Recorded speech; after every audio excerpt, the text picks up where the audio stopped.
Inside the stories that affect you. This is Inside KELOLAND. Good evening and thank you for joining us for Inside KELOLAND. Whether you enjoy visiting other cities and states or taking a staycation, there's plenty to do during the summer.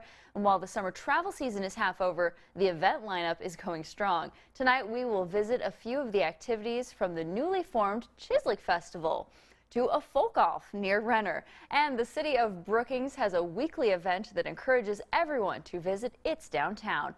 Plus, you've probably heard of the Sturgis Motorcycle Rally, but what about Yankton's Rock and Rumble? We'll bring you the details a little on later. But first up, South Dakota is the Rushmore state. Our state animal is the coyote, the flower is the pasque, and the honeybee is our official state insect. But what about a state food? That's right, we have one of those now too. This past legislative session, lawmakers declared Chislik as the state nosh, so it would only make sense there be a festival to celebrate this dish. Joining us today to explain, you can find at the festival, is founder Josh Hofer. Welcome, Josh. Thank you. Happy to be here. So first off, for those of us who didn't grow up in South Dakota, what is Chislik? All right, so Chislik is a traditional dish. Cubed red meat. It is classically sheep or mutton, and it is, what makes it unique is it's localized to South Dakota. Really? It is, and even drawing down that circle a little bit more, it is the southeast part of South Dakota we call colloquially the Chislik Circle. Freeman resides near the center of the Chislik Circle. So where is the origin of Chislik from? Obviously our circle, but how did it come about? Yeah, so actually the fun of the story is that it's kind of vague and a little bit mysterious. So what happened was there was a group of people that traveled from Central Europe, the Germanic, in the area of what was then the Germanic area, and they traveled across the east to Russia, to what is now present-day Crimea. And these people were in search of land and the freedom to live how and where and in what way they chose, right? Well, when that political situation changed, they emigrated to the United States and generally settled in the plains of the United States and up into Canada. These are the Germans from Russia people. After that, this form of food, Chislik, began to emerge on farms and gradually developed into establishments and bars from across the area. It was generally sticked, generally sheep, like I mentioned, and as it began, part of the reason it didn't gain notoriety was it was a rural food. Then as it over the past couple of years, and with the development of it as a state nosh, it's starting to get a little more attention. Nice. And so what gave you the idea to make a whole festival around it in Freeman? Yeah, you know, when I came back to work in Freeman on a project we called the Freeman Arts Earth Center a couple of years ago. And it was around community vibrancy and community development that utilized community branding as a tool for talent attraction and economic development. And out of that project, we started identifying heritage and foods as some core pieces that we could use to develop the town and develop the region as an economic development strategy. And during that process, I was setting up the website for the city of Freeman, and Chislik was one of the stories that I noticed wasn't being quite as utilized as they could, for considering what Freeman had and what that area had, the Chislik Circle had. So basically, we decided, I had been paying attention to it during the turn of the year, and then when the state nosh conversation started happening, I started really paying attention. And when that went through, I said, all right, I think we have a moment here. So I kind of gathered my crowd in the Freeman area, and we undertook, that was late May. In the next 45 to 60 days, we put together a festival, and that is where we are today. Very cool. So for those heading to the event on the 28th, what will they be expecting to see besides, obviously, cubed meat? Yeah. Yep, so everything from food trucks to, we've got 3 big bouncy castle complexes, to the Annabelle Band, the Sioux Falls cover band's coming out to do music. There's a competition that I can talk more about. Yeah. There's everything: ice cream, snow cones, funnel cakes, brisket, you name it. We can pretty much, festival standards are all there. Sure. Otherwise, it's conveniently located in the swimming pool and city park area. So there's a swimming pool for kids. Nice. And entertainment for all ages, so there'll be plenty to do. You mentioned the competition. I know even though it's localized, Chislik is still sort of a contentious topic for some diehards. Yeah. Explain the competition. Yeah. Okay, so the competition is, there's 3 competitions actually happening at the South Dakota Chislik Festival. The first one is called Classic Lamb. That is the classic sheep, I apologize. So that's the classic sheep, the most true classic form. Gotcha. Then the second category we call New Age Nosh, which is deer, goat, buffalo, or beef. We've chose those meats because they were area regional meats that still made sense for the area, and that could be, you could make the case could be included as Chislik. Then finally there's a People's Choice category. And for $1 you can get a ballot, and then for $1 a piece you can buy tickets to try each of our just under a dozen Chislik vendors. Wow. So it's $1 for the ballot and then $1 for each ticket. So for $10 you can try everybody's Chislik, 1 stick of everybody's Chislik, or you can go and buy a dozen if you want from somebody or something. A lot of food. Yeah, that's right. Awesome. Yeah. Well, of course, we will put all of this information on our website at KELOLAND.com. Thank you so much for joining us, Josh. I hope you have a great event for the first annual Chislik Festival. No problem. Thank you for having me. You're welcome. Well, if you're looking for a relaxing time with friends and a glass of wine, this next event may be right up your alley. We'll take you to the Strawbale Winery when Inside KELOLAND returns. Welcome back to Inside KELOLAND. If you love the outdoors, live music, art, food, and wine, you may want to put the Strawbale Winery north of Sioux Falls on your travel list. Joining us today to talk about a few of the fun things happening there is owner Don South. Welcome, Don. Thank you. Thanks, Sammy, for having me. You're welcome. So we're talking about your winery. First off, for someone who's never been there, where's it at? We're pretty close. We're 6 miles north of Sioux Falls, off of the Crooks Renner exit on I-29, and just a mile north from there. So. And you guys have a lot going on up there. How We many do. wines? We make about 25, 27 different wines, and about a third of them are grape-based and the rest of them are fruit-based wines. So, Really? What would you say is the most popular wine? well, our Burning Bog, which is a cranberry jalapeno wine, which Ooh. surprisingly is by far our best seller. Interesting. Very unique Yeah. flavor, I'm sure. And so in the summer, you guys have a lot of fun ways for people to get outdoors, enjoy different things. One of those is the summer porch event. Can you explain that for us? This started about 12 or 13 years ago, and somebody said, you know, why don't you have live music and maybe some appetizers for people after work? And it's evolved into an event where we have music from 5 till 8 every Thursday evening. We have 2 food vendors. We have wine, slushes, wines, craft beer, hard ciders, craft people that come out, and it's just a great event. Very nice. And I want to get this right. You have the Folk Off coming up on the 28th. Explain what that is. So that's an event that this is the 6th year that we've done that, and you know, we appreciate music, and so we have a folk music competition where we have 8 bands or musicians that will compete, and the winner of that will open the folk festival the following weekend down at Canton at Newton Hills.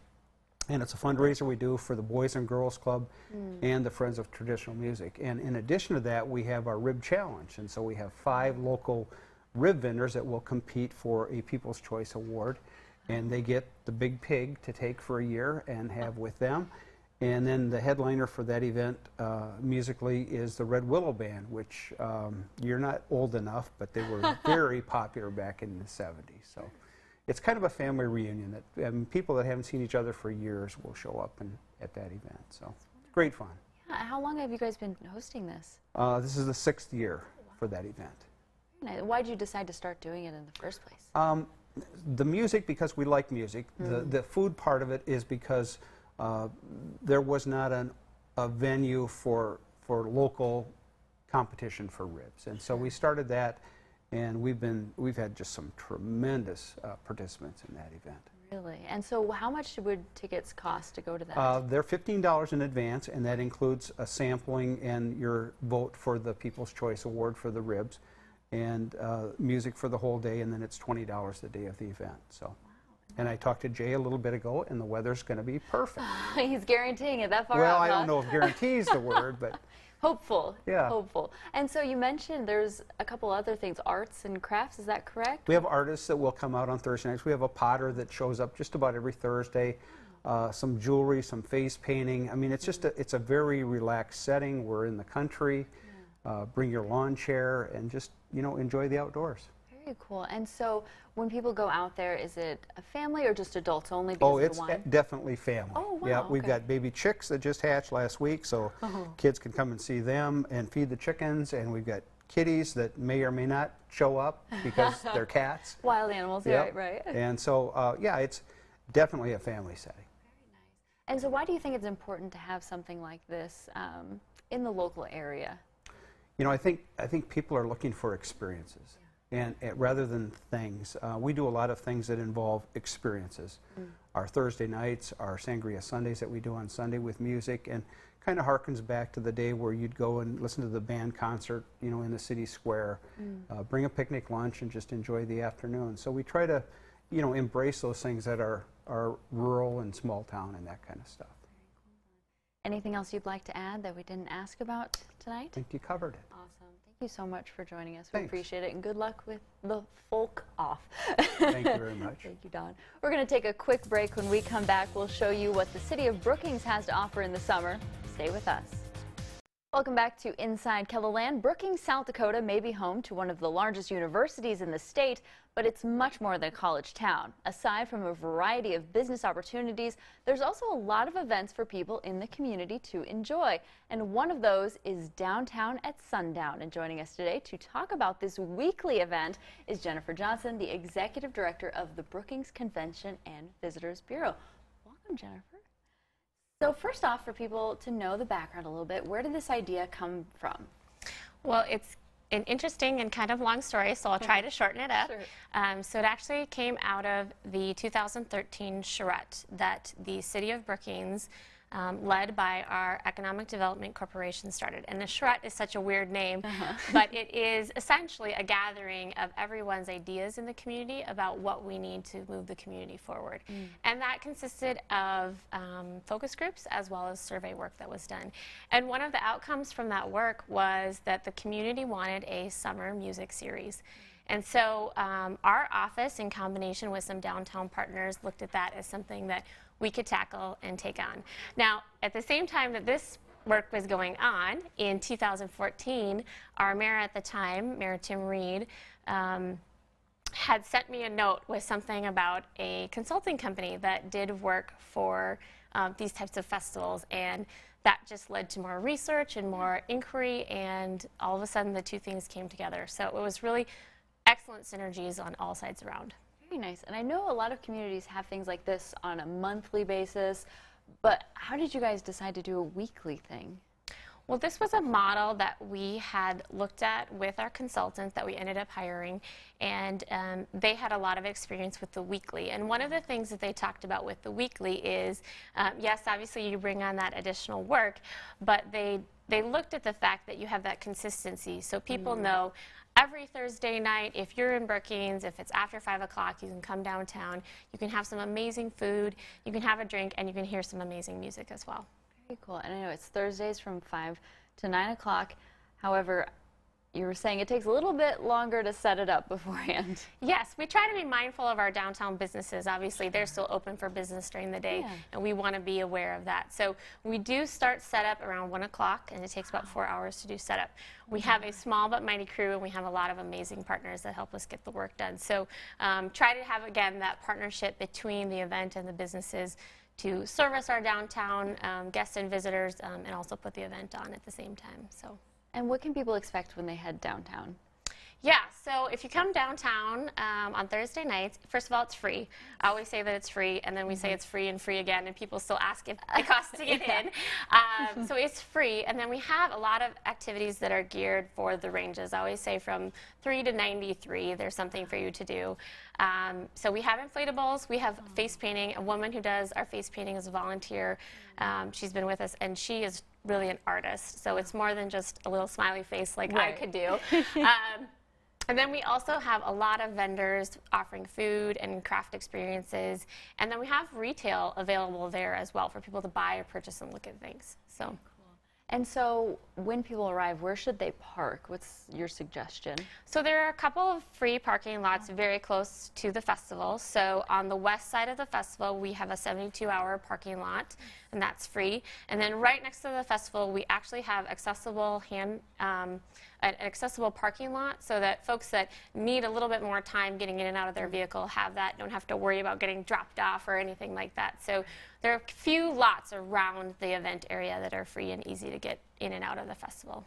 And so you've been doing this a while, you said. So what dynamics have you seen change within the community? How has this impacted the people of Brookings? Oh, well, I would say, first of all, I think it's when the community has asked for something, they've responded then with their support by coming and showing up, and that's been amazing. I continue to call it the cultural melting pot of Brookings. That's one of the things I love most about it, is that you see anybody and everybody there, and that is something that I love most about the event, is that just young, old, different backgrounds, different places of work, everybody comes together, and I really love that. So it's been wonderful. Why do you think this is important for communities like Brookings or other small towns that we've been talking to have something like this of their own, to draw people in or for their own people? The research on these types of events show that they're about 90% local residents and about 10 to 15% visitors. People are passing through and see, and it's a wonderful experience for them as well. But I think for a community, it's something for everybody to really come together and rally around. And then the community then is also investing in it as well, so they continue to see it move forward. We will post all of these details at KELOLAND.com. Thank you so much for joining us. Yeah, thank you. We're going to take a quick break. Stay with us inside KELOLAND. We'll be right back.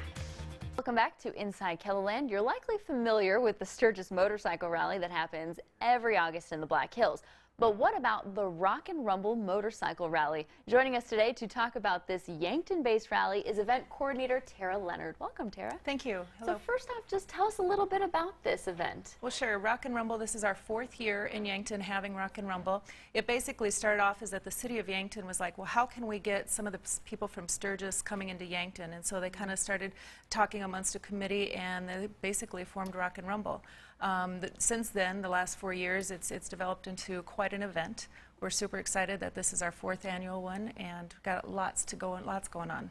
Very cool. And so do you catch a lot of people who are heading out to Sturgis? We do. This week this event is a week before Sturgis, so we're really hoping that we can definitely lure people into our exciting town. Very nice. And I understand there will be a parade in Yankton, is that correct? Yes, yes. One of the things that we do with Rock and Rumble on Saturday, so it's a 2-day event, and on Saturday we do have a parade.